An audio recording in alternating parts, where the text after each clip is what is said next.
In a small village in Kyoto, there is a tea bowl that is considered one of the most valuable objects in Japan. It is cracked. It is uneven. One side is slightly higher than the other, and the glaze dripped during firing, leaving an imperfect streak down the side. And yet, this bowl is treasured precisely because of these flaws, not in spite of them. This is wabi-sabi, the Japanese philosophy that finds beauty not in perfection, but in imperfection, not in permanence, but in transience, not in the complete, but in the incomplete. And in a world obsessed with filters, highlight reels, and the relentless pursuit of flawlessness, wabi-sabi might be the most radical idea you encounter today.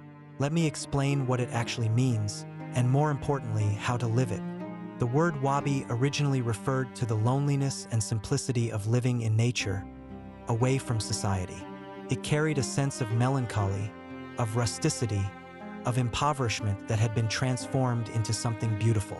Sabi originally meant the passage of time, the way things grow old, worn, and weathered, the patina on an old copper roof, the moss on a stone garden path, the way a wooden floor develops character after decades of footsteps. Together, wabi-sabi became a complete aesthetic philosophy, one that says, the most beautiful things in the world are impermanent, incomplete, and imperfect. Now, I want you to think about your own life for a moment. How much energy do you spend trying to appear perfect? How many photos do you retake until the lighting is just right? How many times do you rewrite an email, searching for the perfect words? How often do you delay starting something because you don't feel ready enough, good enough, prepared enough? This is the opposite of wabi-sabi, and it is exhausting. The wabi-sabi approach to life begins with a single, radical acceptance. Nothing is perfect. Nothing was ever meant to be. The Japanese have a practice called kintsugi, the art of repairing broken pottery with gold. When a bowl breaks, instead of discarding it or hiding the cracks, they fill them with gold lacquer. The repaired bowl becomes more beautiful than the original. The cracks become the most precious part.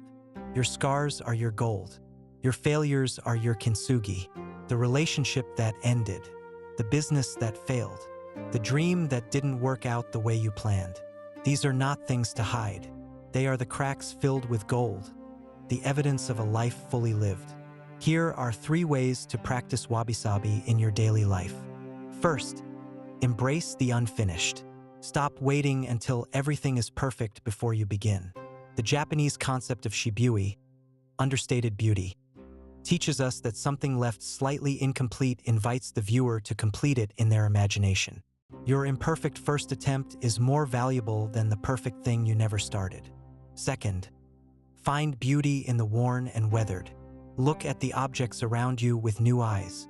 The scratched table that has hosted 1,000 meals. The faded jacket that has been through every season with you.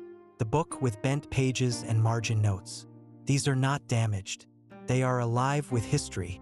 Third, practice ichigo ichi, one time, one meeting. This Japanese phrase means that every moment, every encounter, every experience happens only once and will never be repeated exactly. The sunset you are watching right now will never happen again. The conversation you are having is unique in the history of the universe. When you truly understand this, you stop trying to capture and preserve every moment, and you start actually living it. Wabi-sabi is not a resignation to mediocrity. It is not an excuse for laziness or carelessness. It is a profound shift in what you are optimizing for. Instead of optimizing for perfection, which is impossible, you optimize for authenticity, for presence, for the kind of beauty that only comes from something real, something lived, something that has known both joy and struggle. The cracked tea bowl is beautiful because it has been used, because someone held it, drank from it, and loved it enough to repair it rather than replace it. You are the cracked tea bowl, and your cracks, every single one of them, are filled with gold. Thank you for watching Zenith Mind. If this perspective shifted something in you, share it with someone who needs to hear it. And I will see you in the next one.